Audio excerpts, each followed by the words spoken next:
معزز سامعین گرامی قدر، سوشل میڈیا پر جو سوالات قارئین اور سامعین تسلسل سے پوچھ رہے ہیں، ان میں سے ایک سوال یہ ہے کہ کیا نماز جنازہ کے اندر عورت شرکت کر سکتی ہے کہ نہیں۔ اصل بات جو شرعی فیصلہ اور حکم ہے وہ یہ ہے کہ عورت دیگر نمازوں کی طرح نماز جنازہ میں بھی شریک ہو سکتی ہے، لیکن چونکہ سوال کا ایک خاص پس منظر ہے اور اس کا تعلق ایک خاص واقعے کے ساتھ ہے، تو یہ بات وضاحت سے کر دینا مطلوب ہے کہ عورت کا اس طرح جنازہ پڑھنا، جیسے کل ہم نے ایک جنازے میں دیکھا تھا کہ عورت اور مرد ایک ہی صف میں کھڑے ہوں، کسی بھی نماز کے اندر عورت اور مرد ایک صف میں مخلوط طریقے سے کھڑے نہیں ہو سکتے۔ ہاں البتہ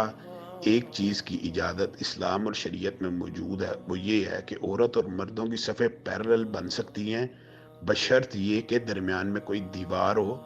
حاجب ہو، پردہ لٹکا ہوا ہو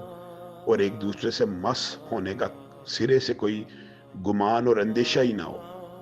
نمبر ایک بات۔ نمبر دوسری بات، اگر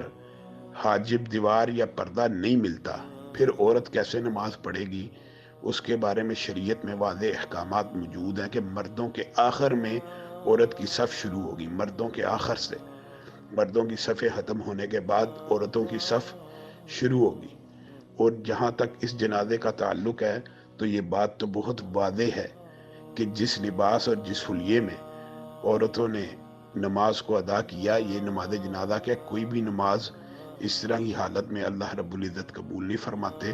نماز کے بھی کچھ آداب ہیں، شریعت کے بھی کچھ آداب ہیں، شریعت کے کچھ احکامات ہیں۔ تو مجرد نماز جنازہ میں شرکت عورت کی جائز ہے، لیکن اس طرح ایک ہی صف کے اندر عورت مرد کا کھڑے ہونا، اسلام میں اس کی قطعاً سرے سے کوئی اجازت موجود نہیں۔ اللہ رب العزت ہمیں اسلامی قوانین اور شریعت کو سمجھنے کی توفیق عنایت فرمائے۔